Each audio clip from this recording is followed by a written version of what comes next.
Bien, bonjour à toutes et à tous. Je suis vraiment ravie de vous accueillir pour ce webinaire consacré aux imaginaires environnementaux et aux politiques agricoles au Liban. Un petit mot pour dire rapidement l'idée de cet événement et aussi pour répondre peut-être à la question pourquoi parler des imaginaires environnementaux. Donc ce webinaire s'inscrit dans l'axe de recherche en écologie politique du CAREP. L'idée, c'est ici de penser les enjeux écologiques non pas de manière abstraite, mais à partir des rapports de pouvoir, des héritages historiques et aussi des formes de résistance et de réinvention qui émergent sur le terrain.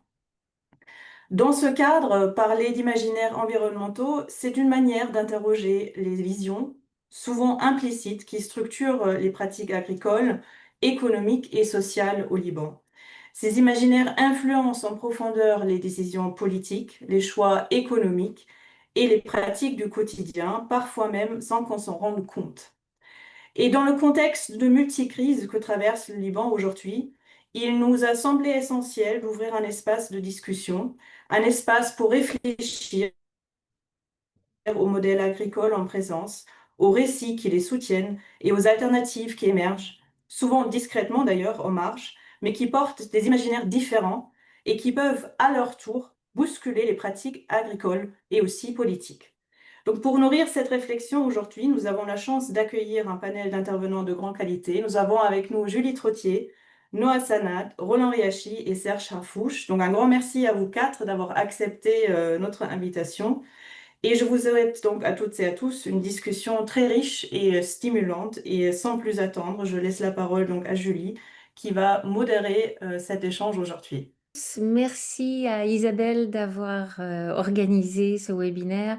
Merci à Noah, Roland et Serge d'accepter de nous parler. Et merci à tous qui nous ont rejoints au travers de l'Internet. Alors, on va commencer par Roland Riachi. Roland est chercheur affilié à l'Université américaine de Beyrouth et il est chercheur associé au laboratoire le LADIS.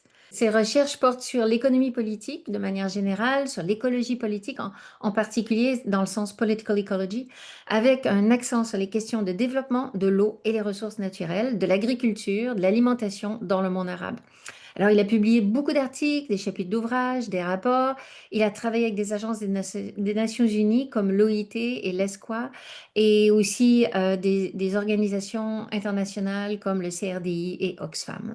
Donc, Roland, nous sommes très heureux de t'écouter. La parole est à toi.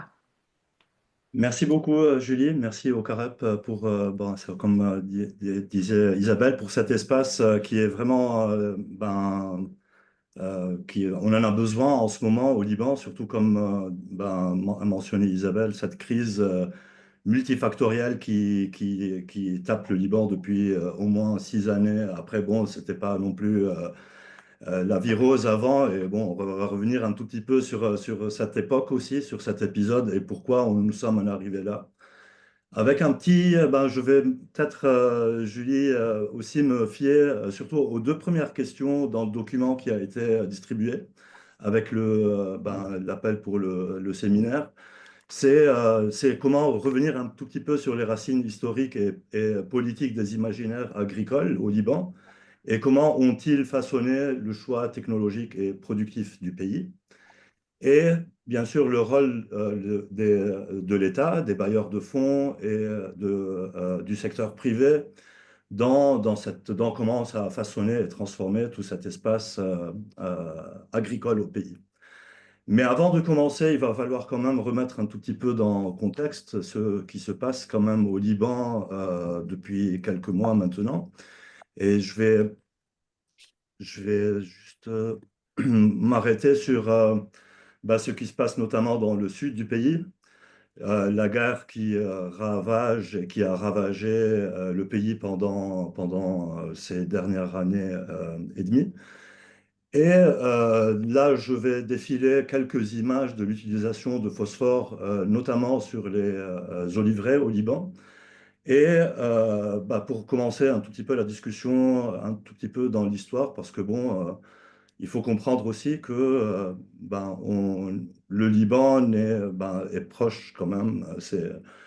un voisin, voisine des barbelés, voisine un État colonial, voisine, comme on peut s'en rappeler aussi, comme on pense en économie ou en politique, le système monde, ce centre et cette périphérie, ben là, c'est vraiment dans sa cristallisation, pas que au sens figuré, mais propre aussi.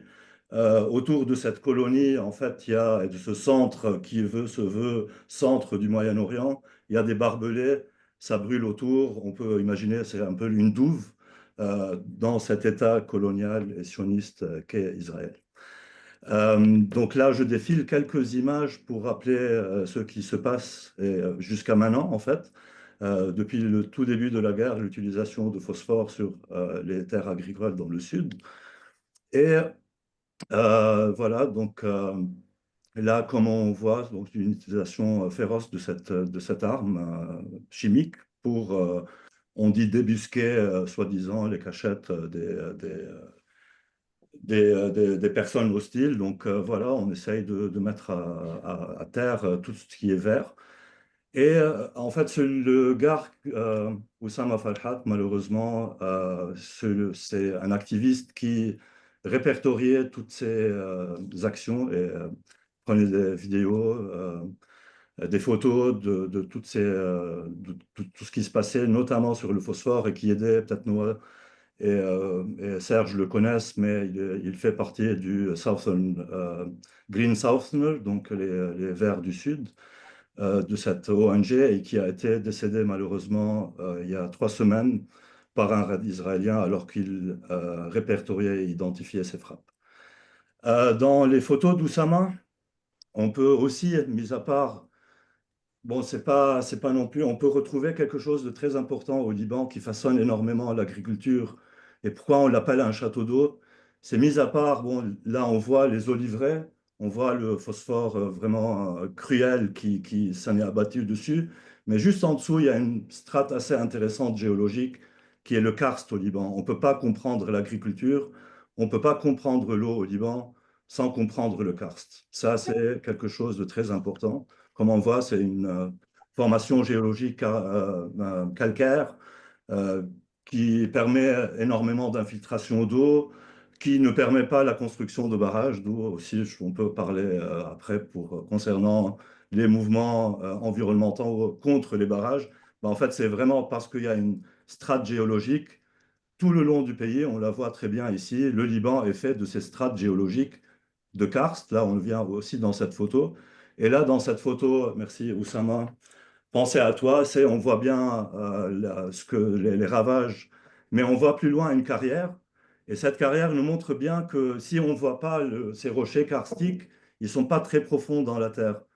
70%, tout le Mont-Liban, 70% du Liban, ça veut dire tout le Mont-Liban, tout l'anti-Liban est fait de cette roche karstique qu'il y a des sources d'eau, qui fait qu'il y a une richesse, qui fait qu'il y a, voilà, c'est quand même un peu, bon, c'était quand même plus simple de casser du karst et faire les terrasses qu'on voit derrière, qui sont quand même un peu trop délaissées, mais on voit quand même une trace de terrasse derrière. Et cette formation karstique a permis de casser les rochers, mais en fait, ça fait partie de notre culture, ces terrasses-là. Malheureusement, 8% du Liban est formé de ces terrasses-là, et ils sont tous abandonnés. Il y en a qui reviennent, mais on en parlera sous quelle façon. Donc voilà, c'est répertorié les attaques. Vraiment, ça, c'est tout frais. C'était de mars 2024. Donc on peut imaginer ce qui est advenu après. Et là, c'est juste pour donner, je regardais un peu les images satellites sur un an à Aït al-Sha'ab. Là, si on se concentre, bon, je dis top chrono, là, c'est vert sur un an. Voilà. Vous voyez? Donc, voilà, c'est enlever toute une culture, notamment d'oliverait dans la région, c'est censé être répertorié comme une violation de droits de l'homme. Ça, c'est la moindre des choses. Donc revenons pourquoi dans cette histoire, et ce contexte, on va revenir sur quelque chose de très important qui a été demandé par les organisateurs, c'est revenir sur l'historique de l'agriculture au Liban. Donc, c'est quelque chose de très important à mettre en tête. C'est cette dépossession des ressources naturelles, du travail ou la transformation écologique sont le produit d'épisodes historiques dilués dans une myriade de relations de pouvoir. Et on en est là aujourd'hui. Et ça n'est pas nouveau au Liban. Il faut en revenir en arrière. Je vais me revenir un tout petit peu en arrière, un tout petit peu 100 ans, mais m'arrêter sur ce livre qui est maintenant conservé à la librairie orientale de Beyrouth, la rue Huvelin, mais ça a été en fait rédigé par le premier commanditaire du mandat français, Monsieur Huvelin, donc USJ, Huvelin, tout ça. Et que vaut la Syrie? C'était le premier rapport du mandat. On voit quand même un titre assez provocateur. Que vaut la Syrie pour le mandat? Comment ce mandat va venir améliorer la situation, ce mandat bienfaiseur va venir améliorer la situation du pays. Et ben, bien sûr, on revient dans ce document sur énormément de discours colonial, sur que vous avez raté des millénaires. On retrouve quand même chez vous des archives, des vestiges et des Romains, nos prédécesseurs, nous, occidentaux, et depuis, tout a bloqué chez vous, depuis les canaux romains et jusqu'à notre présence, ces 2000 ans ou 1500 années. C'est très archaïque.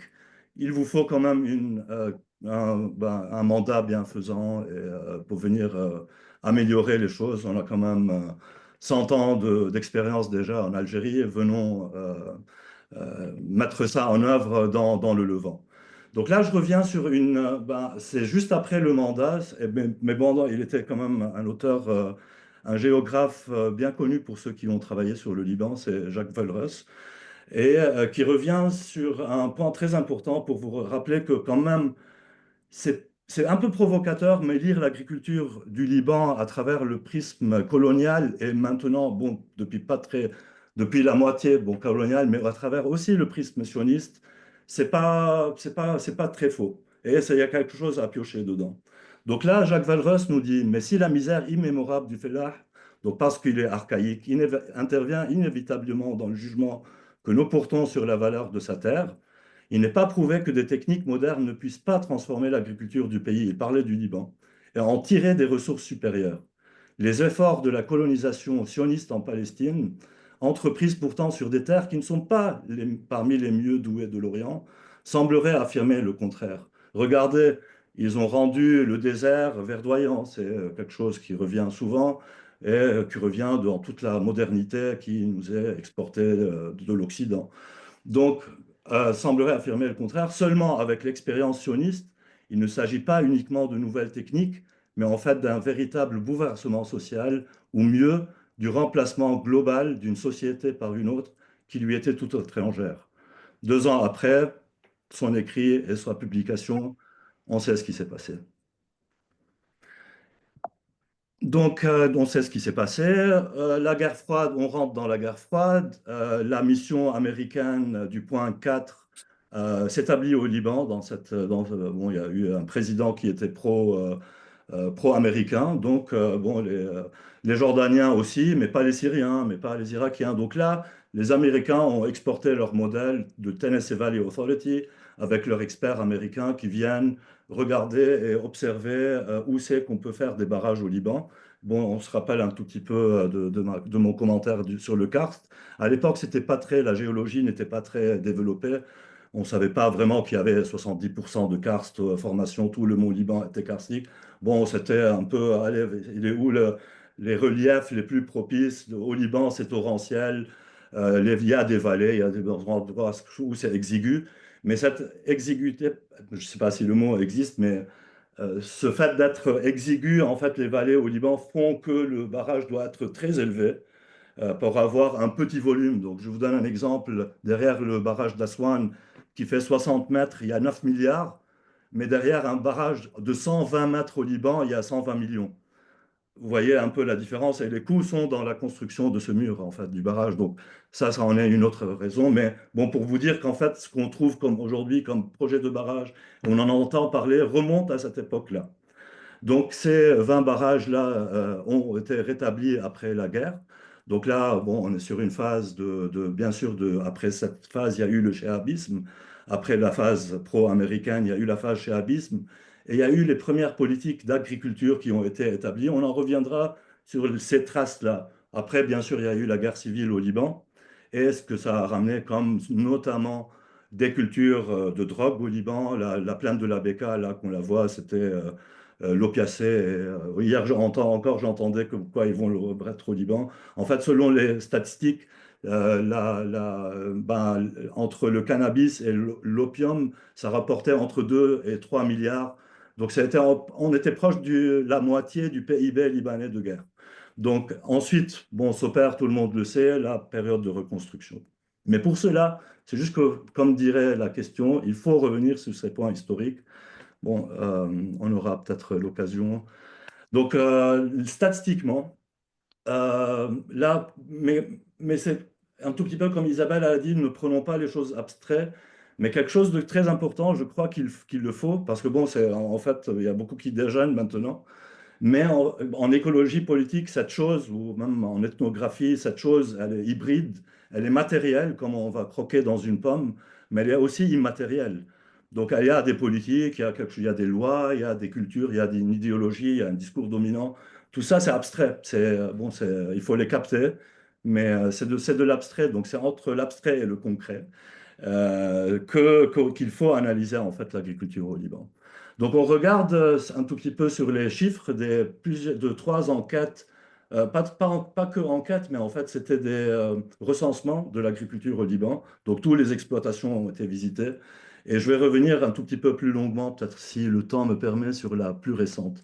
De 1900, dans les années 60, donc on avait 304 000 hectares qui sont devenus actuellement environ 230 milliards. Donc là, on voit beaucoup de terrasses et beaucoup de terres difficilement cultivables qui ont été abandonnées. Donc vous, Noah et Serge, il y a beaucoup de terres à abandonner, à retravailler, à cultiver. En 1961, les céréales représentaient 40%.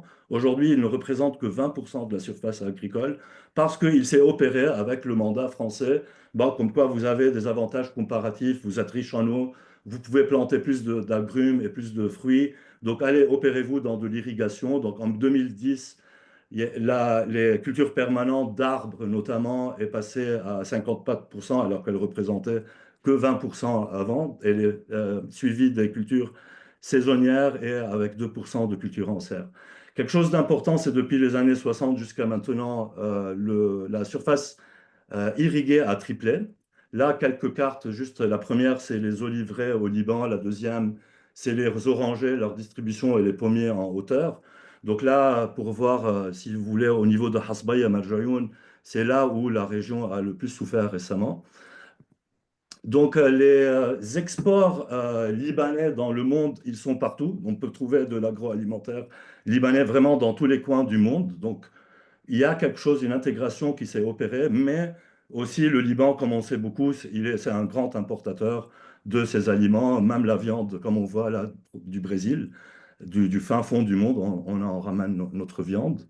Donc là, on voit que le Liban produit 2 à 3 fois ses besoins en oranges, en fruits et légumes, pour vous dire qu'en fait, le Liban est énormément dépendant à l'export et non pas que l'import de ces aliments, mais à l'export aussi des produits riches en eau et qui sont très fragiles concernant le marché. Là, on voit que 2000, où j'ai mis le pointillé, c'est la guerre en Syrie. Tous ces fruits et légumes ont péri dans le pays depuis. Plus récemment, l'Arabie Saoudite, le pays du Golfe qui arrête dû au passage de trafic de drogue. Donc, encore une fois, un coup de grâce pour ce secteur-là dont on a misé énormément depuis 100 ans. Là, bon, je ne vais pas m'arrêter sur les politiques. Bon, on voit, ça c'était un peu sur le néolibéralisme qui s'opère. Donc, l'inégalité foncière au Liban, elle est flagrante. 1% des propriétaires fonciers possèdent le quart de la superficie agricole, 10% en possèdent le 2 tiers, tandis que la moitié inférieure, donc 50% de ces petits agriculteurs qui ont que moins d'1 hectare, ne représentent que 10% de la surface agricole. L'irrigation, là, on voit que cette manne à l'extérieur c'est opéré également par ces grands propriétaires terriens, pas les petits. On voit que 0,2% des grands propriétaires qui représentent la grande propriété contrôlent 42,6% des surfaces irriguées. Je m'arrête sur ça. Merci beaucoup. Donc maintenant, on va écouter Noah Sanad, qui est doctorante en géographie à l'Université Paris 1 Panthéon-Sorbonne. Elle est chercheuse affiliée aussi à l'Orient Institute in Beyrouth, en plus d'être membre de Prodig de l'UMR Prodig pour son doctorat. Son projet de thèse interroge l'essor des alternatives environnementales au Liban suite à la crise économique de 2019. Alors, merci beaucoup, Roland, parce que tu as dépeint finalement la situation qui appelle à des alternatives et elle examine la manière dont les collectifs et les individus créent des réseaux de solidarité et construisent une souveraineté locale à travers des processus de territorialisation multisitués. J'espère on entendra plus parler de ce concept qui peut sembler un peu barbare a priori. En mettant en avant des pratiques situées, en particulier lorsqu'elles sont opposées à l'imaginaire socio-technique qui est promu par l'État, ces recherches mettent en lumière la coproduction d'un ordre social alternatif poursuivi par les acteurs locaux. Autrement dit, après avoir été bien déprimé par Roland Riachi, on va essayer de plonger dans l'espoir avec Noah Sanad. La parole est à vous.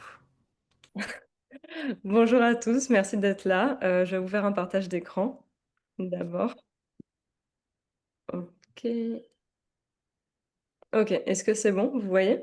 Ok, super. Donc, oui, pour résumer rapidement ce que Julie mentionnait, c'est vrai en des contextes, enfin en des termes assez barbares, je m'intéresse aux mobilisations environnementales alternatives et la manière dont elles vont en fait résister au modèle dominant. Voilà. Et donc, avant de parler de ça, j'aimerais bien juste donner un contexte très rapide, d'ailleurs, grâce à Roland. J'aurais pas besoin de passer énormément de temps là-dessus, donc merci beaucoup, de ce que j'entends par le système alimentaire. Et d'abord, quand je parle de système alimentaire, je parle juste de la production à la vente, à la consommation. Donc, c'est un système global, en fait. Au Liban, à quoi est-ce qu'il ressemble? En général, c'est de l'agriculture conventionnelle qui dépend de pesticides, d'intrants chimiques. Il y a aussi une agriculture qui est particulièrement exportatrice et en même temps, la consommation est très dépendante de l'importation. Il y a entre 60 et 80% des produits au Liban qui arrivent de l'étranger.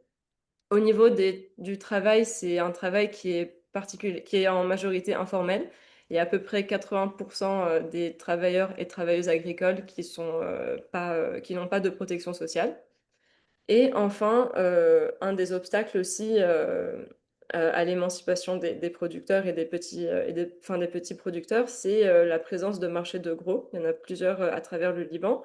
Et le fait qu'ils dépendent pour la vente de leurs produits des intermédiaires, qui fixent eux-mêmes le prix de leurs produits.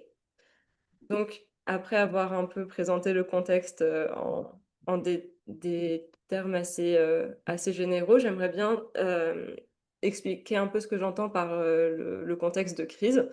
Donc, vous avez un peu la liste par ici. En 2019, il y a eu la crise économique, il y a eu la révolution aussi en 2019, le Covid 2019, l'explosion du port de Beyrouth en 2020, la guerre en 2023 et l'écocide en 2024, qui a commencé en amont, mais c'est juste pour avoir une espèce de chronologie. Mais on va sortir de l'épisode dépressif et parler des initiatives. Donc, en fait, c'est intéressant dans le fait de promouvoir et d'étudier les systèmes alternatifs alimentaires avec l'agroécologie, c'est de voir qu'en fait, l'agroécologie, c'est à la fois un projet politique et social. C'est une pratique où les agriculteurs vont mettre en place des pratiques durables, mais c'est aussi un mouvement social et politique qui est tourné vers la souveraineté alimentaire. Et dans le concept d'agriculture alternative, j'entends plein de types d'organisations, notamment des coopératives, des marchés d'agriculteurs, des épiceries solidaires, des centres de recherche et des collectifs d'agriculteurs. Mais aujourd'hui, par souci de temps, je vais juste vous présenter 6 initiatives qui ont émergé, qui ont été façonnées par la crise. Mais il y en a énormément d'autres. Il y a des centres de recherche qui sont très, très importants dans la production de données. Mais aujourd'hui, on va s'arrêter sur ces 6-là, à travers le Liban. Et je m'intéresse notamment à la manière dont le réseau et le territoire s'adossent pour présenter des leviers de résistance au modèle agricole dominant que j'ai expliqué en amont. et aussi ce que ça peut présenter comme portée politique. En fait, dans chacun de ces mouvements, il y a vraiment une dimension politique qui se met en place et qui se manifeste, que ce soit au niveau des pratiques, au niveau de leur narratif aussi, et de leur discours. Donc pour venir, pour entrer plus en détail des études de cas, le premier, c'est Dekan El Mazraa, et c'est une épicerie solidaire qui a été créée dans le contexte de la crise de 2019. Et c'est une épicerie qui est située à Beyrouth et qui fonctionne sur un modèle intéressant qui est le subventionnement croisé. En fait, en fonction du statut économique et social des clients, il y a 3 prix qui sont subventionnés de manière différente. Et ce subventionnement croisé, les membres C qui payent davantage pour subventionner les membres A, on voit qu'il y a une reconstitution de liens de solidarité, la volonté de rendre l'agriculture biologique et durable plus accessible et une forme de réclamation des communs. Et il y a un autre aspect qui est intéressant dans ce modèle-là, c'est qu'en fait, les producteurs viennent livrer leurs produits à l'épicerie et donc il y a des contacts qui peuvent se créer et en même temps, ils ne se positionnent pas comme intermédiaires. C'est eux-mêmes qui fixent, c'est les producteurs qui fixent leurs produits. Donc, ce qui est intéressant, c'est que je vais étudier chaque cas que je vais vous présenter par le biais de la crise, en fait, la manière dont la crise va former ou façonner une espèce de territoire alternatif. Donc là, c'était vraiment l'idée de reconstruire des liens de solidarité autour de la souveraineté alimentaire. Il y a aussi une autre initiative qui a été créée au lendemain de l'explosion du port de Beyrouth, qui s'appelle Nation Station, et c'est un collectif de personnes qui se sont mobilisées le 5 août 2020, donc littéralement le lendemain, pour occuper un espace. C'était une, euh, une, euh, une benzine, j'ai oublié le mot en français, Station-service. station-service, oui, merci Julie. Une station-service. Et en fait, ils ont commencé à distribuer de la nourriture pour les personnes qui avaient été touchées le plus par l'explosion, donc dans le quartier de Beyrouth. Et ensuite, ils ont morphé en un marché pour les fermiers qui est organisé toutes les semaines. Et aussi, et ils distribuent aussi gratuitement des plats qu'ils cuisinent tous les jours aux populations vulnérables et aussi déplacés, réfugiés pendant la guerre. Donc, en fait, là, ce qu'on peut voir par cette initiative, c'est que en fait, la crise, c'est aussi un moment d'incertitude qui permet l'émergence de nouvelles aspirations et qui permet la mise en place de modèles alternatifs. Et donc là, c'est à la fois aussi une forme de solidarité horizontale, mais aussi la promotion de relations entre consommateurs et producteurs avec le marché des agriculteurs. Euh, une autre initiative que j'aimerais mettre en avant, c'est Farmers Market à Tripoli, qui est un marché qui vient d'ouvrir il y a 1 mois et demi à peu près. Et en fait, ils se sont mis en place par effet de cascade avec un marché qui existait déjà dans un quartier qui s'appelle Badaro. Et en fait, ils essaient de mettre en avant le collectif et par le biais du collectif, c'est aussi un moyen de s'émanciper du modèle dominant, qui est celui de la dépendance envers les marchés de gros, envers les intermédiaires, pour fixer eux-mêmes les prix. Et donc, c'est un marché qui a à peu près 12 producteurs et ils sont tous situés dans la région du Nord. Et ça va d'un producteur qui produit, par exemple, des gâteaux bio et sans gluten à des producteurs d'agriculture traditionnelle qui viennent vendre leurs produits toutes les semaines. Donc ça aussi, c'est une alternative au modèle dominant dans le sens où il y a vraiment un soutien aux agriculteurs qui se fait et la promotion aussi de l'agriculture traditionnelle. Euh, un autre cas que j'aimerais bien mettre en avant, il est situé à Soïda, dans le sud du Liban, et c'est aussi l'utilisation du collectif pour dépasser le modèle dominant. Et ce qui est intéressant dans l'historique et la jeunesse de ce mouvement, c'est qu'en fait, ils ont le nouveau terrain auquel ils ont eu accès, c'est fait dans le contexte de 2019 où en fait, il y avait un développeur qui avait l'intention de faire un projet, mais avec la crise, ça n'a pas pu se faire. Et donc, ils ont réussi à négocier l'utilisation de cette terre en tant que terre agricole et négocier leur accès à cet espace. Ce qui est intéressant aussi au-delà de l'espace, de leur ancrage territorial, c'est aussi le modèle qu'ils promeuvent, notamment un modèle coopératif horizontal. En fait, il fonctionne comme une sorte de coopérative. Il y a plusieurs agriculteurs qui possèdent chacun entre 50 et 100 mètres, je crois, de terre. Et ils produisent pour eux, mais ils vendent aussi chaque semaine dans un marché qu'ils organisent juste en face. Là, je pense qu'on peut voir les chapiteaux au fond. Donc, ce qui est intéressant aussi, c'est de voir que c'est un modèle de gouvernance alternatif, et il y a aussi des relations consommateurs et producteurs qui sont mises en place également. Euh, le dernier cas d'étude, c'est Buzujna Zuzujna, mais en fait, je vais pas en parler parce que Serge est là, donc je suis ravie de lui laisser l'espace. Mais avant, j'aimerais bien juste présenter Agri Movement, Harakat Ziraïa, qui est un collectif qui a été fondé en 2022, mais en fait, il préexistait à 2022, ils ont été créés en 2018, qui est situé un peu partout, étant donné que c'est un collectif, et ils agissent notamment dans le sud du Liban depuis la guerre.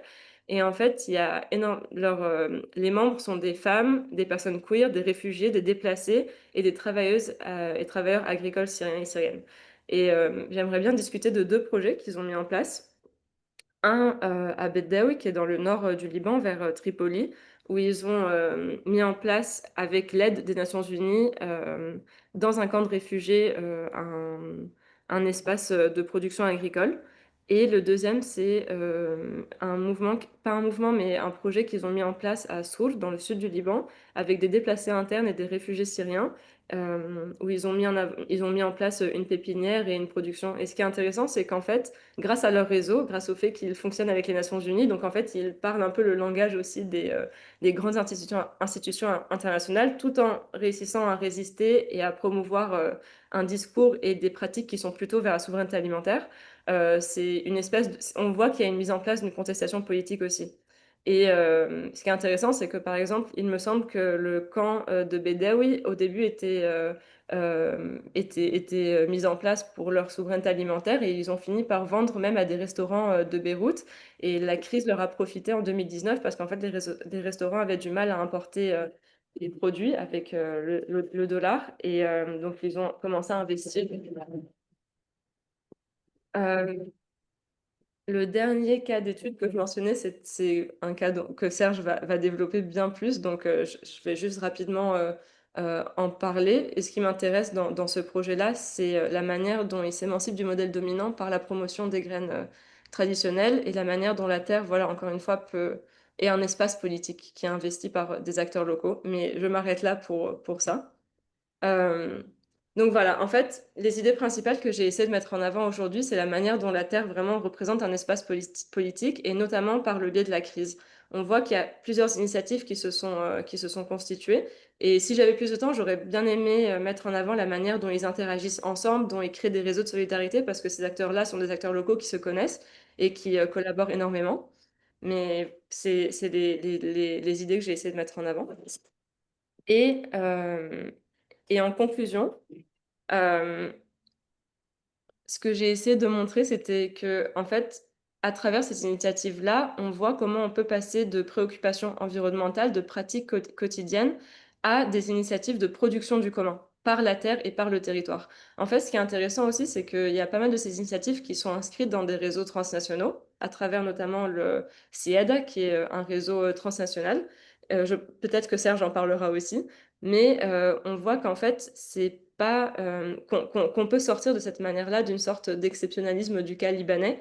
En fait, ce qui est intéressant de voir, c'est que ces initiatives-là, elles s'inscrivent dans des dynamiques globales qui vont repenser les collectifs pour contrer des stratégies d'individualisation. Et en fait, ces stratégies-là, elles existent aussi depuis 30-40 ans en Amérique latine, avec des mouvements qui défendent à la fois le droit des autochtones et qui demandent la souveraineté dans la production du territoire.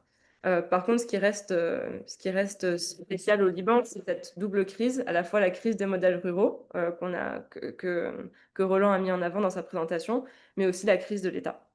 Et la dernière idée que j'aimerais bien développer avant de m'arrêter, c'est le fait de la question autour de la promotion de cette forme de résilience locale, la manière dont en fait ces initiatives se construisent par le bas, mais dans les interstices qui sont laissés par les failles de l'État. En fait, à trop promouvoir la résilience, on oublie aussi la responsabilité de l'État. Et ça, c'est un discours qui revient assez souvent dans les réunions entre producteurs, entre agriculteurs. c'est la nécessité de maintenir cette forme de lobbying et de pression politique sur les pouvoirs publics pour mettre en place des initiatives qui dépassent le caractère seulement situé ou local.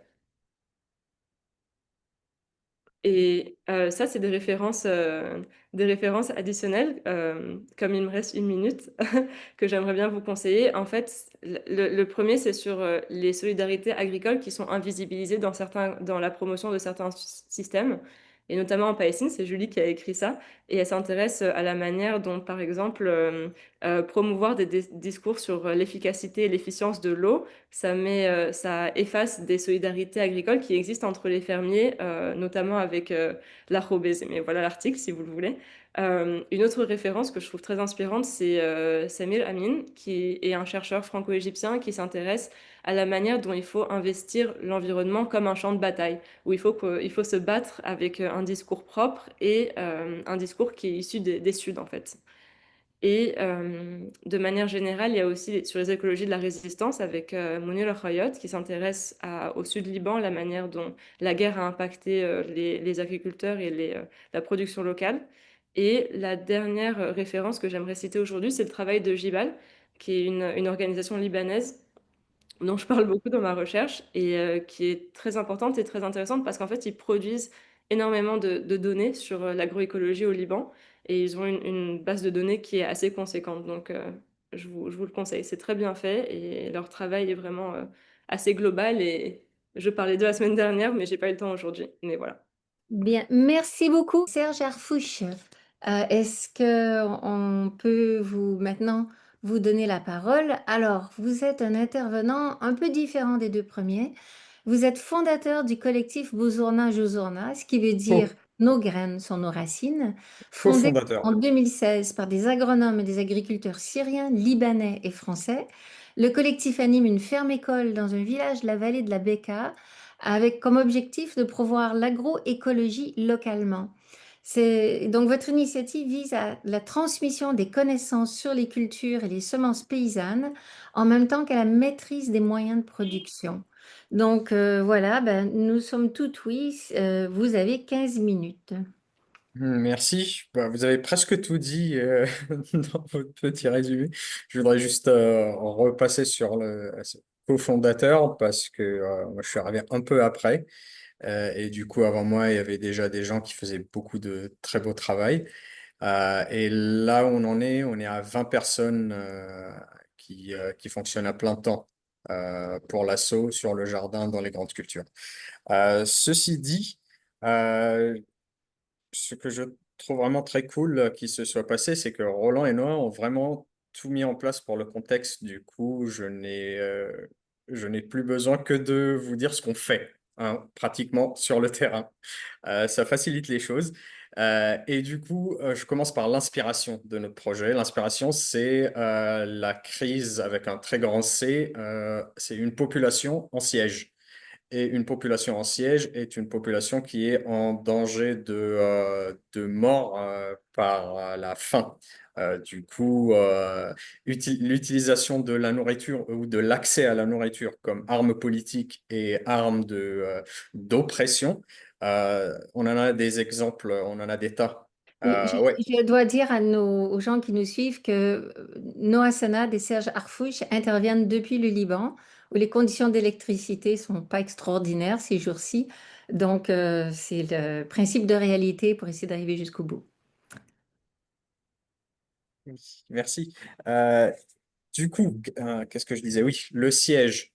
Euh, L'expérience la plus récente dans nos mémoires, enfin la plus récente, en tout cas qui reste très impactante dans nos mémoires, c'est non seulement Gaza sur plusieurs années, pendant plusieurs moments, mais c'est aussi le camp de Yarmouk à Damas où les résultats de la nourriture comme arme de guerre, bah, on les a vus et ils nous ont traumatisés. Du coup, on s'est dit, peut-être que le plus important serait déjà de préparer les infrastructures au cas où. Parce qu'au Liban, on est toujours dans une perspective de au cas où, il faut quand même avoir des trucs. Du coup, on est parti du principe très simple. Si on veut produire de la nourriture, il nous faut des semences. Et on sait que les semences en général, et surtout au Liban, on est très dépendant de l'agriculture conventionnelle, même si cela n'est même pas suffisant pour nous nourrir, mais déjà ce qui existe est presque complètement à la merci des semences hybrides qui ne sont pas renouvelables, qui ne sont pas reproductives et du coup qu'il faut acheter, qui sont importées et qui dépendent de compagnies énormes qui détiennent, je ne sais plus les chiffres, mais des trucs comme 70%, il me semble.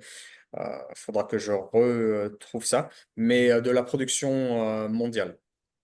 Du coup, si on n'a pas de semences, on n'est pas capable de produire notre nourriture. Du coup, il faut commencer par ça. Ça, c'est la première activité, l'activité la plus importante de notre association. Je vais utiliser un diminutif, buju, au lieu de buzuruna, juzuruna, comme ça, ce sera plus... je gagnerai quelques secondes sur mon temps de parole. Et du coup, ce qu'on fait, c'est d'abord et surtout produire de la semence paysanne, la trouver là où elle existe, là où il en reste, les variétés endémiques de la région et avec une concentration spécifique sur les céréales depuis quelques années. Du coup, on fait les légumes, on fait les légumineuses, on fait les céréales. Et l'idée, c'est qu'elle soit, ce sera toujours une question d'accès, hein, accès à la terre, accès au marché, accès à l'eau, accès à la semence. Du coup, si les paysans de la région produisent leurs propres semences ou ont accès à de la semence de qualité produite localement et renouvelable, c'est déjà un pas vers la souveraineté alimentaire. Ça, je profite pour placer les mots souveraineté alimentaire parce que on va dire, c'est notre axe politique. Du coup, sur le terrain, on fait de la semence. Euh, dans les réseaux, on fait de la souveraineté alimentaire. Et du coup, on va dire c'est nos deux moteurs principaux. Après, il y a tous les autres qui viennent avec. Mais en gros, c'est ça. Du coup, semences paysannes. Au Liban, il y a un vide générationnel. Du coup, la connaissance qui venait automatiquement avec des semences ancestrales paysannes héritées du travail de milliers et milliers de paysans et de paysannes sur des milliers d'années. Là, il y a un vide d'un coup. Euh, des 2, 3 dernières générations au Liban spécifiquement se sont barrés de la campagne, sont allés à la ville ou ont quitté le pays. Du coup, on a ce manque de connaissances-là qu'il faut combler. Et c'est aussi une de nos activités. Ça veut dire de trouver l'information, de la comparer avec d'autres informations, de passer par le prisme de la science autant que possible, d'avoir autant de chiffres que possible. Et c'est là qu'on compte beaucoup sur Gibal parce qu'ils font beaucoup plus ce travail que nous. Et ça nous permet de se partager aussi le poids. Ce qui me fait penser, Noah, il faudrait qu'on parle un peu, je ne sais pas si j'aurai le temps, mais j'ouvre une petite parenthèse, il faut qu'on parle du réseau en tant que tel, parce que tous les acteurs que tu as cités, en fait, se réunissent ou se réuniront plus ou moins dans un réseau qui s'appelle l'Agroecology Coalition, la coalition d'agroécologie au Liban. Si j'ai le temps, j'espère que j'aurai le temps, il faut qu'on en parle, c'est euh, c'est important. Ceci dit, revenons à Boujou.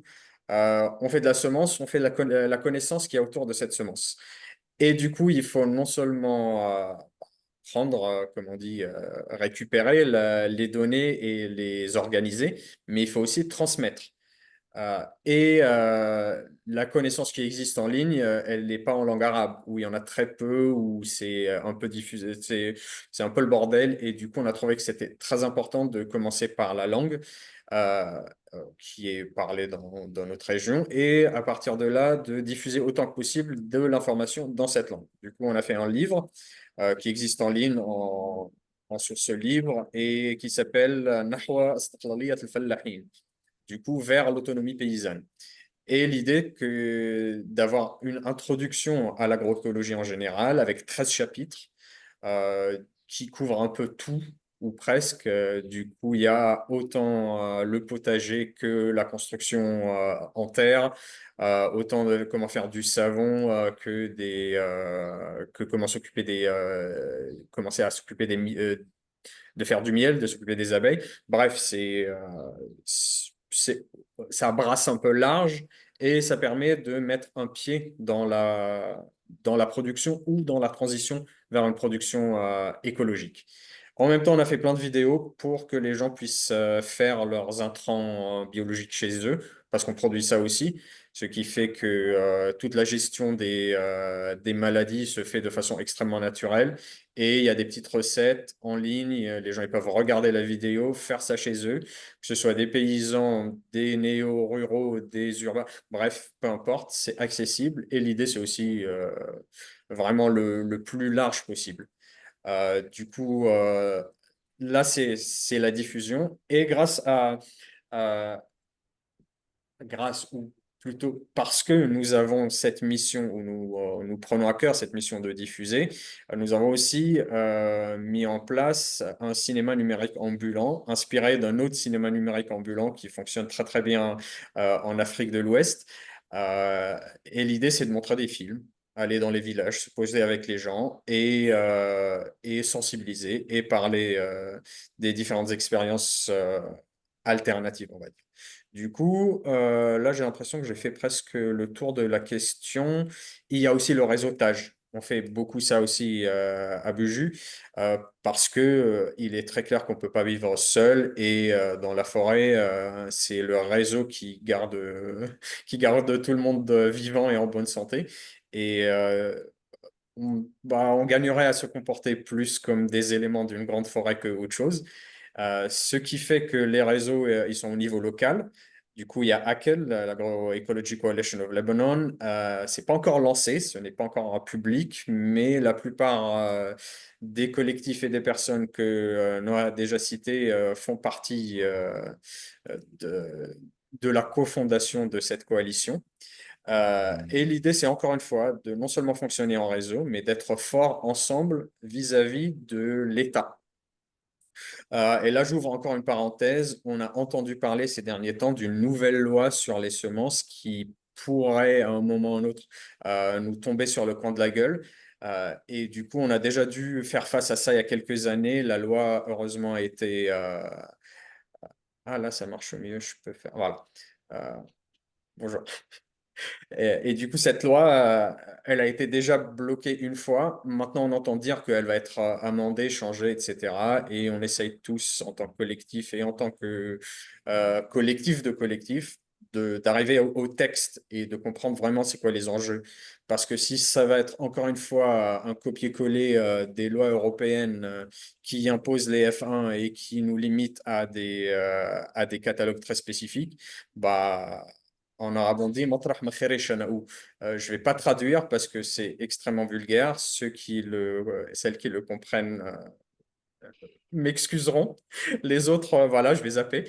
Ceci dit, se retrouver à la case départ et être recontrôlé par quelque chose d'aussi dangereux pour la production alimentaire en général et pour les paysans qui déjà galèrent profondément au Liban, c'est vraiment très problématique. Et du coup, voilà, je lance un premier appel. On va très probablement devoir se mobiliser tous et tout ensemble très très bientôt, dès qu'on a le texte. Fin de la parenthèse. Du coup, réseau local, il y a Hakel, il y a tous les gens qui essayent de faire des trucs, qui ont déjà des résultats. Il faut qu'on s'organise d'une façon ou d'une autre. Et la méthodologie se met en place tout au long de la co-création de cette entité. Et c'est un travail coopératif, collaboratif magnifique. On n'avait pas trop d'expérience de ça avant. Il y a eu quelques balbutiements pendant la Révolution et ça s'est pété la gueule parce on manquait d'expérience. Mais là, ça va beaucoup mieux. Il y a beaucoup de maturité un peu partout et franchement, c'est bien. Même chose pour l'externe. Alors, nous, on fait partie surtout de tout ce qui est réseau semences paysannes. Ce qui nous... Bon, c'est notre corps de métier, comme on dit. Et du coup, il y a le réseau semences paysannes en France. Il y a un réseau semences paysannes qu'on a contribué à créer sur tout le bassin méditerranéen, surtout le sud, surtout. Du coup, d'Irak, Syrie, Jordanie, Palestine, jusqu'à la Tunisie ou le Maroc, j'oublie toujours qui est en dernier sur l'Atlantique. Mais bref, vous voyez ce que je veux dire. Et du coup, l'idée, c'est encore une fois de pouvoir partager les connaissances, essayer de partager autant que possible des semences, qu'elles soient, bah, qu'elles soient comme la nature, qu'elle soit sans frontières. Et du coup, ça nous permet aussi de sauver et de conserver des variétés qui sont ou bien en danger d'extinction ou qui sont contrôlées, surtout par l'occupation en Palestine et qui ont été détruites, par exemple, en Syrie et en Irak les 10-20 dernières années. Et du coup, l'idée, c'est aussi de pouvoir conserver ça dans des lieux sûrs un peu partout, en quantité suffisamment possible pour que ça soit complètement sans sens de bombarder des champs comme à Alep pour l'Icarda ou de détruire ce qu'il y avait de précieux à Abu Ghraib. Du coup, l'idée, c'est de décentraliser autant que possible et de s'échanger autant que possible. En plus, ces semences-là, elles ont fait le tour. Du coup, elles gardent en elles les informations génétiques des différentes fluctuations climatiques un peu partout sur le bassin. Du coup, c'est à plusieurs buts en même temps et franchement, c'est un des trucs qui sauve. Euh, et il y a aussi des réseaux encore plus transnationaux, plus larges, comme le réseau des peuples veulent. Je ne sais pas si vous connaissez ou tout le monde ne connaît pas. Je vous invite à aller regarder le site. C'est The People's, au pluriel, People's Want, .org. Je pourrais vous l'écrire. Et c'est aussi un moyen de s'organiser et des outils pour s'organiser sur vraiment toute la planète en se basant sur c'est quoi le mot? Sur des convergences de lutte et des convergences de points de vue politiques. Et du coup, l'idée, c'est encore une fois de ne pas se sentir seul un peu partout, parce que nous, ce qu'on a vécu en 2019, c'était énorme et terrifiant en même temps. Et à la fin, euh, pour ne pas trop sombrer dans la déprime, il était crucial de ne pas se sentir seul.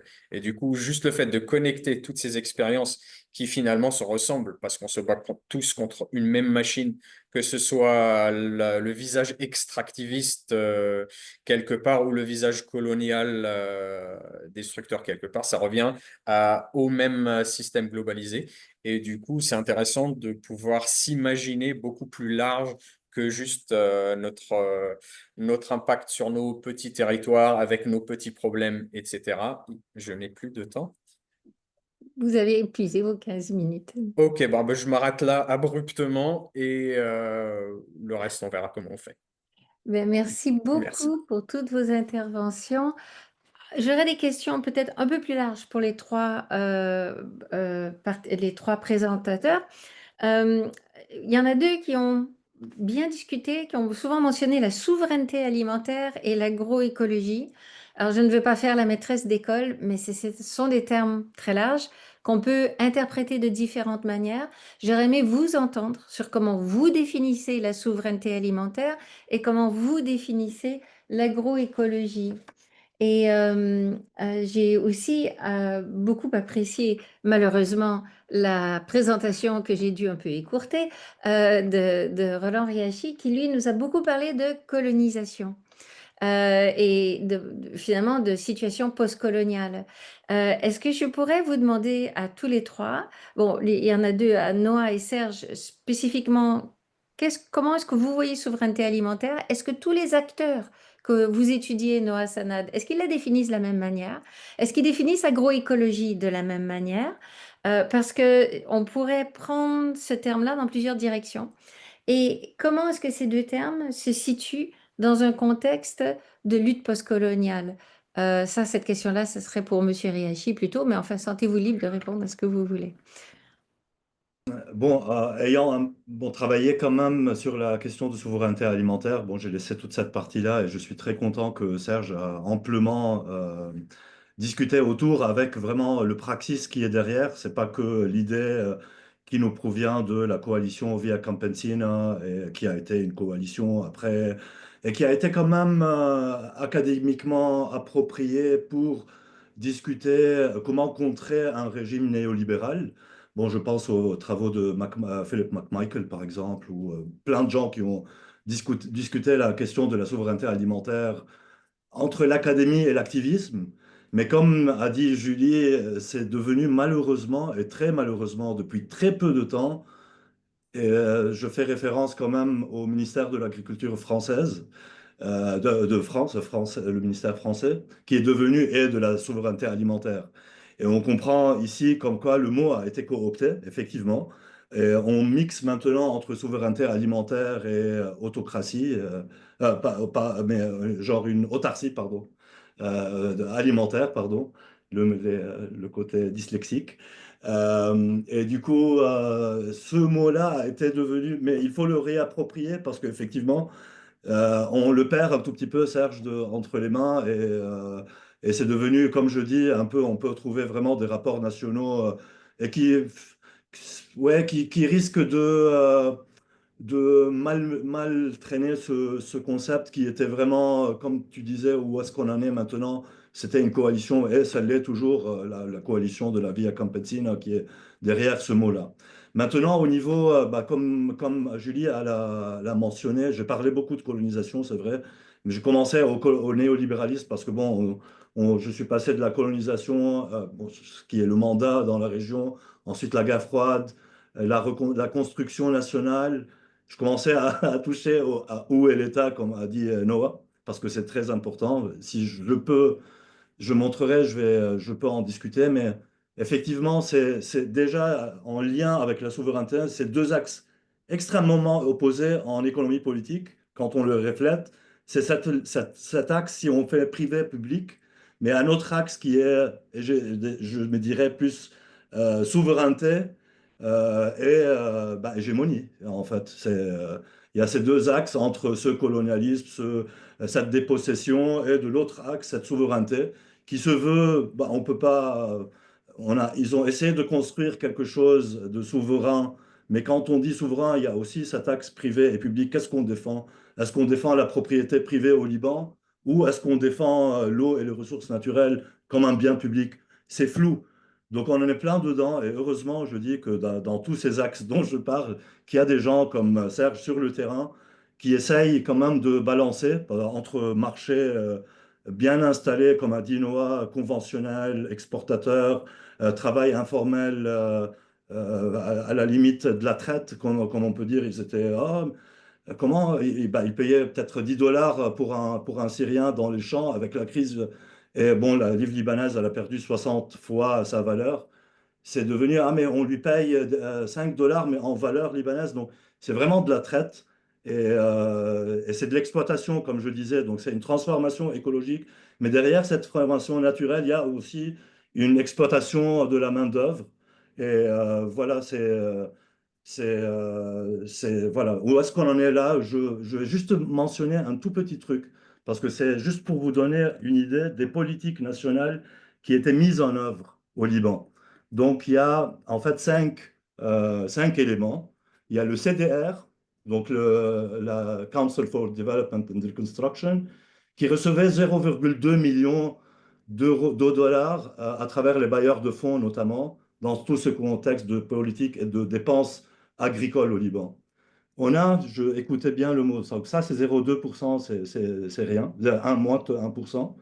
Après vient 27%, après vient 10%, pardon, c'est IDAL, c'est Investment Development quelque chose, IDAL, en fait, qui subventionnait l'export du Liban et payait les frais de transport des grands propriétaires terriens. Il y avait 70 bénéficiaires de cette politique IDAL et dépensaient 20 millions de dollars. Et, euh, et du coup, ça a été arrêté parce que le Liban voulait rentrer dans l'OMC, donc ça a été arrêté et reformulé.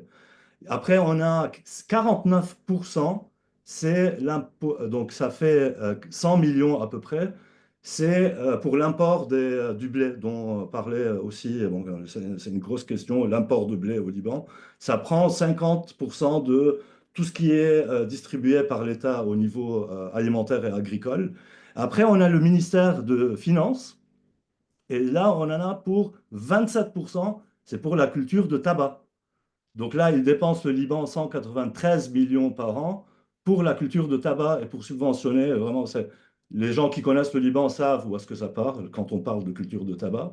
Et ensuite vient 14% seulement le ministère de l'Agriculture avec 27 millions de dollars et 95% de cette recette-là pour le ministère de l'Agriculture part au salaire. Il y a rien. Donc dans tout ça, tabac, blé importé quelques projets de bailleurs de fonds, il reste vraiment rien, mais quasiment rien pour des initiatives comme ça. Moi, je les lis différemment. C'est vrai qu'on bon, on a besoin de l'État, mais c'est vrai qu'en même temps, c'est des mouvements qui sont bâtis par le bas bah, si l'État veut le marché, il y a un contrepoids à être fait quand même. Et d'où ma question à Serge, où est-ce qu'on trouve vraiment cette nuance à faire entre ne pas tomber dans le bobo et voyez, on peut tomber vraiment facilement dans du boboïsme, on peut tomber très facilement dans l'ONGisation. Comment trouver les bailleurs de fonds? Et on s'en fout vraiment d'agrandir le terrain, la production, ça on devient vraiment ONGisé. Et surtout, comment politiser cette question? Comment la rendre politique? À ce que tous les gens savent où est-ce que part l'argent de l'agriculture? Il n'y a jamais eu de réforme agraire au Liban. Il n'y a jamais eu de réforme, comme dans tous les pays, de redistribution des terres agricoles. L'histoire du Liban n'en a jamais eu. Donc, où est-ce qu'on peut se trouver dans cet effort et à ne pas tomber dans ces pièges-là? Et donc, est-ce que je dois conclure que selon toi, on doit inclure une dimension politique dans la définition d'agroécologie? Bien sûr, la souveraineté alimentaire n'est que politiser la question Ouais. alimentaire parmi les gens. Oui, c'est que ça. C'est pas une question. Parce que bon, quand on regarde même les ODD maintenant, et on peut se traîner avec les ODD, quand on regarde l'ODD concerné par l'agriculture, on voit qu'ils promettent que, on va doubler les petits paysans, donc les objectifs de développement durable, on va doubler le nombre de petits paysans qui s'intègrent au monde, qui s'intègrent à l'économie mondiale. Donc on est toujours dans un Ouais. développementalisme Ouais. marchand, technique, productiviste. Il n'y a que la croissance qui est derrière. Ben, derrière tout ça, il y a quand même la dilapidation de... On n'en Mm. parle pas. Au Liban, il y a 55 aquifères. Ça, c'est drôle parce que ça, c'est aussi partie de l'ONGisation ou du boboïsme ou même ce qu'on appelle le Corporate Social Responsibility. Je vous donne un exemple. Il y a 55 aquifères au Liban. Il n'y en a qu'un seul qui est protégé. On regarde bien, on fouille, on trouve que c'est Nestlé en CSR qui a financé une réserve naturelle, une ONG d'une réserve naturelle, et qui a fait tout pour conserver cette montagne où les cèdres de Barouk sont, pour que Nestlé pompe l'eau en dessous. Et c'est le seul exemple de, on a reconnu quand même, c'est du domaine public, c'est propre, mais quand on regarde en dessous, on trouve le mahchaï, comme dirait Serge, je Euh, traduis pas. on a des Mais questions qui nous on trouve viennent. le coup pour dire le sale coup qui est derrière tout ça, derrière une ONG quand même qui fonde avec une entreprise privée, avec l'État, on finit par avoir une ressource naturelle propre, mais qui finit dans des eaux en bouteille. De compromis en compromis, on sombre dans la compromission. On a des questions qui nous viennent des personnes qui ont suivi en ligne. Donc, on a Monsieur Hassan Journa qui vient du sud du Liban, mais qui vit en France, qui nous écrit: Le rôle de l'État, c'est honteux. C'est un pays délaissé par les différents clans du pouvoir et qui font que voler et appauvrir la population. Il met un point d'interrogation à la fin de la phrase, mais j'ai l'impression que vous allez vouloir enlever le point d'interrogation. Vous êtes d'accord avec cette assertion ou tous les trois? Bon, alors Monsieur Yves Courroy, lui, nous écrit: Quels sont vos projets futurs dans le cadre de l'appropriation de la souveraineté alimentaire?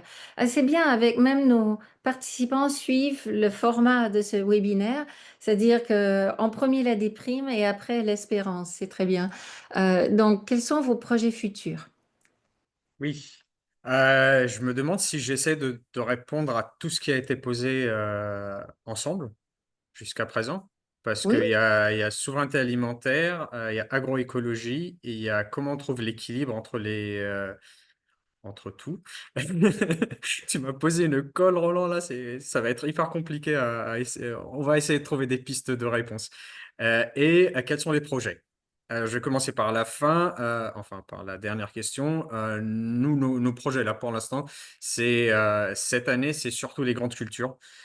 d'essayer d'avoir autant de chiffres possibles sur ce que c'est vraiment une production de grande culture de céréales en agroécologie, pour avoir quelque chose de concret à proposer aux paysans.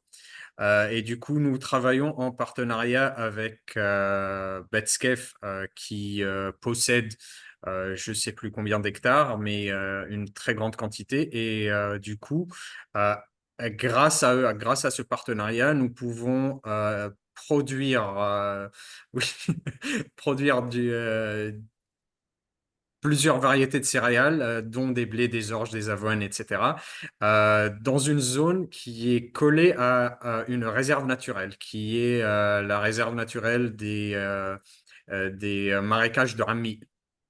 Du coup, ça nous permet de faire d'une pierre plusieurs coups, dont produire et voir ce que c'est de produire en barrel, ça veut dire uniquement en ne comptant que sur l'eau des pluies. Bon, cette année, il y a eu plein de problèmes, je n'aurais pas le temps d'en parler, mais bref, il n'y avait pas assez de pluie pour pouvoir.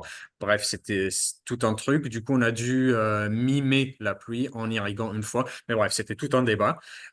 Ceci dit, le projet en lui-même, c'est aussi de pouvoir mettre en lien plus étroit toute la chaîne alimentaire autour du pain. Ça veut dire les productrices de blé et de céréales, les meuniers-meunières et les boulangers-boulangères, plus bien sûr les consommateurs qui viennent tenir tout ce truc ensemble.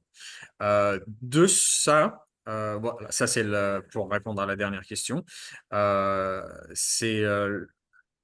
On se concentre sur ça surtout, mais bon, il y aura d'autres trucs plus tard, probablement une tournée cinéma encore, et bien sûr continuer à faire des petits projets pilotes un peu partout. Ça me renvoie à la question de Roland sur comment on fait l'équilibre, comment on trouve le lien entre tout ça. Peut-être, je n'ai pas vraiment de réponse. Pour l'instant, ce qui commence à se montrer, c'est que se concentrer sur toute une filière et la connecter sur le territoire, c'est déjà un pas vers quelque chose. Ça veut dire non seulement produire, transformer, vendre.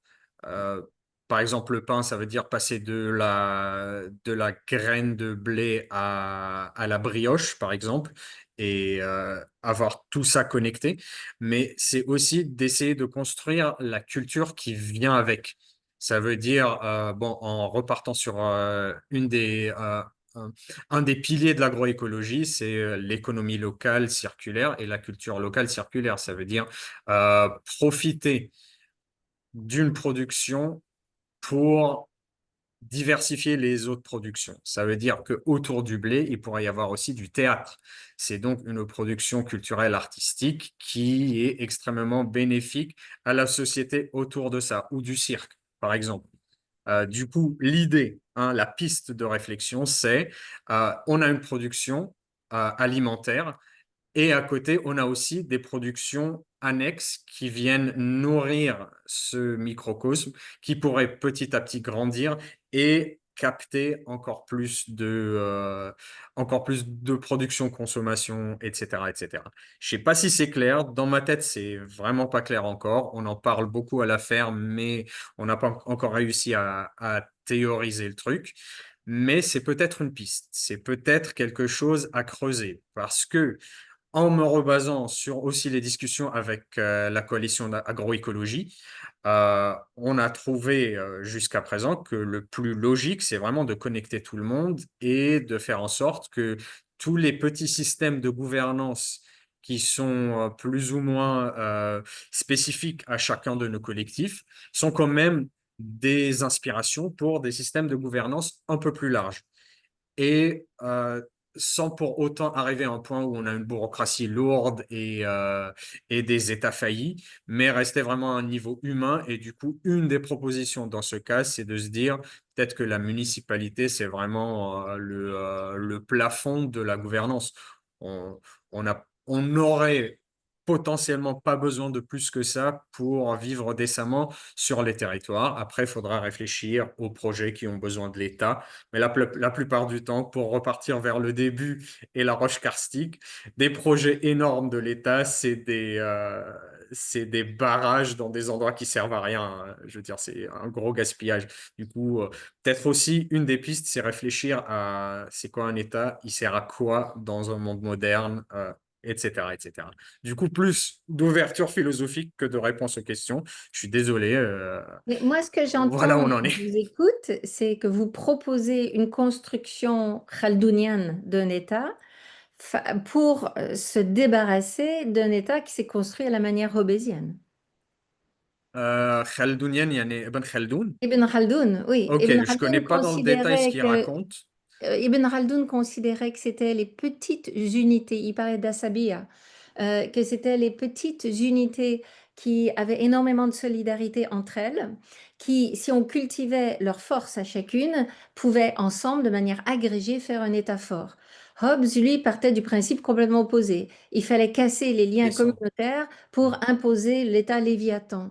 Et toute la philosophie occidentale qui aboutit à la colonisation se base, est ancrée dans la pensée hobbesienne, tandis que la philosophie politique arabe est beaucoup plus ancrée dans la pensée khaldounienne. Et moi, ce que j'entends venant de vous, c'est vous proposer la construction d'un État sur des bases khaldouniennes. Oui. C'est, Après, oui, oui, non, mais ça se tient. Comment vous l'articulez? Ouais, c'est un peu, ouais, c'est tout à fait ça. C'est l'idée de sortir du concept de pyramide et du top-down c'est exactement cette Et vision vous avez complètement un penseur colonialiste. dans le monde arabe qui a Ouais, bien théorisé ça, pas très ouais, sympathique comme personne quand même, hein, quand on le lit complètement, ok. mais qui a quand même bien théorisé ça, et c'est Ibn Khaldoun, ça fait des siècles, hein. Ben, il va falloir Il que je le lise. précède Thomas Hobbes. Et j'aimerais bien donner la parole à Noah Sanad, parce qu'on ne l'a pas encore entendu dans la période des réponses. Avant de lui donner la parole, je vais juste lire une dernière question qui nous est... On a deux questions qui nous sont arrivées. Un de Jules Fischer qui nous dit bonjour à toutes et tous et merci pour ces très belles interventions. Je suis en master à Paris 1 en rédaction de mémoire sur la souveraineté alimentaire au Maroc. Je continue sur la souveraineté alimentaire. Est-ce que vous auriez des éléments pour comprendre les articulations entre les politiques publiques libanaises et les initiatives locales? Donc ça me semble être une question notamment pour Noah Sanad, hein. Qu'est-ce que l'État libanais dit de la souveraineté alimentaire et qu'est-ce que ces différences, ces convergences de définition de la souveraineté alimentaire font émerger? Et puis, une autre question, mais ça sera plus pour Serge Harfouche, qui nous est arrivé de Yves Courroy, qui nous dit quelle est la problématique de la chaîne du pain. Donc, on va en premier écouter Noah et après, on revient à Serge.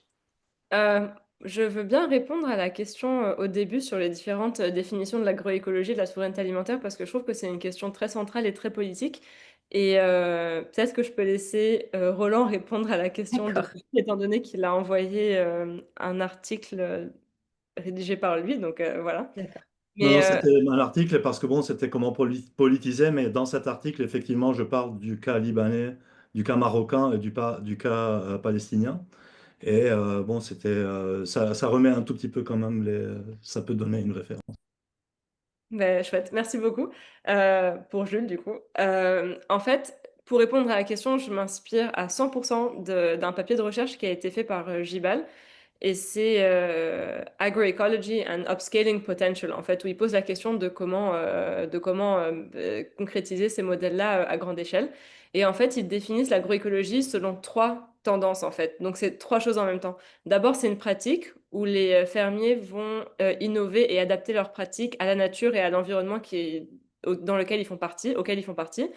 La deuxième chose, c'est une science qui est un système un peu plus complet et général qui prend en compte l'environnement et les aspects humains. Donc ça, c'est vraiment dans le champ de la critical political ecology. Et la troisième idée, c'est l'agroécologie, c'est aussi un mouvement qui est tourné vers la souveraineté alimentaire. Et ils définissent, ça tombe bien, la souveraineté alimentaire comme le droit des peuples à une alimentation qui est saine et culturellement appropriée et leur droit de définir leur propre nourriture et leur système agricole. Et en fait, je trouve que ce qui est important dans cette définition-là, c'est qu'elle prend en compte trois aspects qui sont très importants pour pouvoir définir quelque chose comme agroécologie. Parce qu'en fait, euh, ce qui est intéressant, et ça c'est un travail qui a été fait par Heya Assad, je crois. Et en fait, elle s'intéresse à la manière dont les discours autour de l'agroécologie, et notamment l'ambiguïté qui est un peu autour d'eux, permet à différents acteurs de se situer et de se positionner politiquement, en fait. Et donc, c'est ça qui fait qu'en fait, par exemple, il y a des initiatives, on peut parler du greenwashing, on peut... Parce qu'en fait, si on réduit l'agroécologie à des pratiques bio, sans prendre en compte le droit des peuples à décider d'eux-mêmes, c'est aussi considérer que l'agroécologie, ça peut être quand même de la spécialisation agricole à outrance, par exemple. Mais tant qu'on fait du bio, ça compte. Donc en fait, c'est important, je pense, de considérer ça comme selon ces trois dimensions. Et c'est pour ça qu'en fait, les études de cas que je mentionnais, ils étaient tous tournés vers la souveraineté alimentaire. En fait, c'est où rendre le bio accessible à différents segments de la population, notamment les personnes qui sont plus vulnérables, mais aussi rendre les personnes vulnérables acteurs de leurs propres décisions et de leur propre droit à définir leur système alimentaire. Donc, euh, donc voilà, je pense que c'est une question importante, en fait, la définition de l'agroécologie dans cette dimension-là. Et je me souviens plus de la deuxième question. Non, c'était tout, je pense. Oui, c'était tout. Parfait. La deuxième question, c'est quelle est la problématique de la chaîne du pain? Et depuis lors, on a reçu une nouvelle question de Paola Fadoul qui étudie à l'UQAM. Donc, elle nous écrit: Bonjour à toutes et tous. Merci beaucoup pour ces interventions. Je suis étudiante en études urbaines à la maîtrise à l'UQAM en rédaction de mémoire sur les effets de la guerre sur la ville et le système alimentaire à Beyrouth. Un peu hors sujet, ou peut-être que non, mais dans le cadre de cette discussion et vu le peu et leur réduction à travers les années, quel serait le rôle des terres agricoles urbaines existantes? Et sont-elles prises en compte dans vos échanges et discours respectifs? Et si je peux me permettre, j'ajouterais une troisième question. Donc, vous devez vous rappeler, hein, chacun, vous prenez la question que vous voulez. Quelle est la problématique de la chaîne du pain? Après la très belle question de Paola Fadoul à propos des terres urbaines agricoles, est-ce que vous les prenez en compte? Et moi, j'ajouterais là-dessus, est-ce que vous prenez en compte les adventices? Et la raison pour laquelle je pose cette question, c'est que je travaille beaucoup sur la Palestine. Évidemment, j'ai eu la moitié de mon cerveau à Gaza depuis 19 mois. Ce qui a permis aux Gazaouis de survivre, pour ceux qui sont encore vivants, ce n'est pas l'aide alimentaire internationale, c'est la Hobbezé. Et on a même vu des ONG comme Anira envoyer des kilos de graines de Hobbezé dans l'aide qu'ils envoyaient. Parce que le stock de graines, déjà, comme c'est une adventice, le stock de graines présent dans la terre, il suffit qu'il pleuve, elle va repousser, même si on a fait des cueillettes très, très intensives. Mais à un moment donné, après quelques années, ça va diminuer. Donc, ils envoyaient des graines de Rubezae pour que les gens puissent les lancer à la volée, parce que cette adventice est extrêmement nourrissante et personnellement, je trouve très bonne à manger.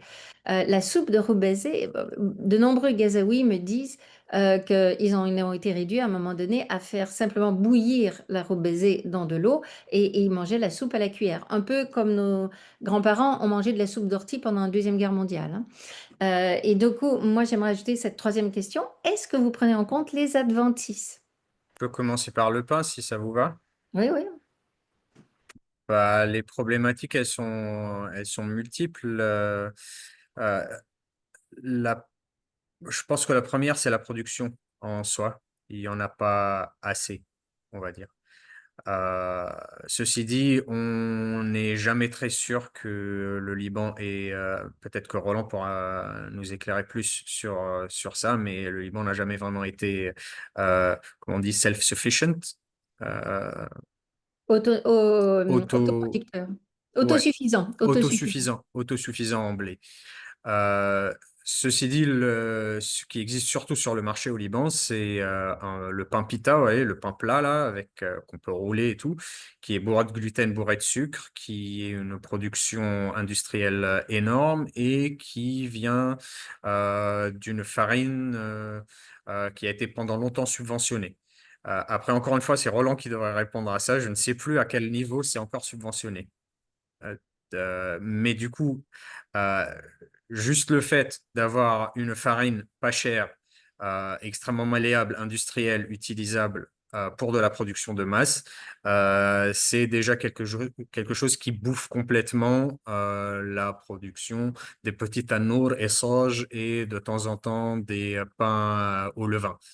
Ce qui fait que la consommation, déjà en soi, elle est très différente. L'industriel, la grosse consommation, c'est presque uniquement, exclusivement donc des semences hybrides, de la production conventionnelle, de l'import, bref, tout ce qui va mal avec ce système-là. Et à l'opposé, le bon pain, on va appeler ça le bon pain, c'est vraiment c'est un marché de niche. Ça coûte cher pour l'instant à la production, ça coûte cher à la transformation et du coup, ce n'est pas accessible. Du coup, là, on parle de boboisation ou c'est déjà boboisé, on va dire, cette chaîne-là. Du coup, première problématique, comment on fait pour en faire plus? Tout en s'inscrivant dans un cadre écologique beaucoup plus large, tout en s'inscrivant dans une facilité de production. Donc, comment est-ce qu'on baisse les coûts de production et comment est-ce qu'on rend ça accessible à une plus grande quantité de gens? Parce que ça peut marcher quand un tel a 2 hectares, il produit je sais pas, je dis n'importe quoi, il produit ses 4 tonnes de blé par an qui transforme complètement en farine et qui nourrit un petit boulanger qui produit ses 500 miches par an ou je sais pas. Ça, c'est un truc. Ça fait marcher ces deux-là. Ensemble, ça pourrait plus ou moins, ils pourraient survivre. Mais comment on fait quand il faut nourrir tout le monde? Et c'est là que, c'est encore une fois une piste, c'est la diversification qui pourrait changer la donne. C'est le fait de ne pas uniquement dépendre sur spécifiquement du pain, de farine, de blé pour presque toute sa nutrition. C'est de pouvoir diversifier autant que possible, du coup avoir beaucoup plus d'accès et de production possible. Voilà, j'espère que c'est clair, hein. Serge, peut-être, il fallait peut-être, Serge, aussi faire la différence entre le soft wheat, donc le blé tendre, et le blé dur, donc le durum wheat. Et le durum wheat, c'est les espèces endémiques qu'on a. On peut recenser une quinzaine entre le salamoun et j'ai pas vraiment les mots en tête, mais le houran, on a des mots de semences de blé endémiques, une quinzaine, pas plus, hein. Et comme a dit Serge, peut-être un peu, mais bon, ces céréales-là, ils ont un indice glycémique très bas. Et comparé, donc c'est pas vraiment la boboisation quand on parle de sourdough ou comment dire du levain au Liban. C'est vrai on peut partir dans les petites boulangeries au Liban de sourdough bread, tout ça, qui peuvent prendre la toute petite production encore dans le marché. Mais en fait, ce qui s'est passé, ce qui s'est opéré à partir de la Deuxième Guerre mondiale, on peut imaginer, et il y a eu en 1956 aussi une loi américaine qui existe jusqu'à maintenant, qui voulait être suspendue, je pense, la PL 580, au 480. En fait, tout ce qui est surproduction de blé des États-Unis est envoyé en aide humanitaire dans le monde. Et c'était surtout le blé tendre. Et ça a bousculé tout ça. Et nous, Libanais, si on remonte pas plus que 50 ans, ce blé tendre, on ne le connaissait pas. Donc ce pain qu'on connaît, qu'on fait avec les pitas et qui gonfle, a même pas 60 ans. Et c'est un pain de guerre parce que c'est un pain humanitaire, de guerre, plus sucré. Donc les papilles ont changé. On trouve que le sorgho est oublié dans l'Afrique. On trouve que plein le millet, les blés durum de la région, toutes ces régions ont été basculées par de l'aide humanitaire de la Deuxième Guerre mondiale. Et, euh, et là, la production, j'ai dû passer vraiment sur le chiffre, on voit une baisse drastique dans la consommation de blé au Liban. Donc, c'est vraiment 90% du blé consommé provient au Liban de l'Ukraine. Et quand il y a eu la guerre de l'Ukraine, tout a été secoué. On a pu négocier un tout petit peu à travers Odessa. On a eu un grand fonds de la Banque mondiale de 200 millions pour nous amortir cette subvention qu'on n'en a plus, Julie, de blé importé qu'on paye depuis la reconstruction, donc depuis les années 90. Et quelque chose que je voulais pointer le doigt dessus, c'est que le Liban, vu qu'il y a bon, la guerre, l'humanitaire, tout ça, il y a une histoire quand même assez liée à ce pain et à cette chaîne de pain. En fait, le Liban, c'est parmi les pays dont la diète est la plus dépendante du pain.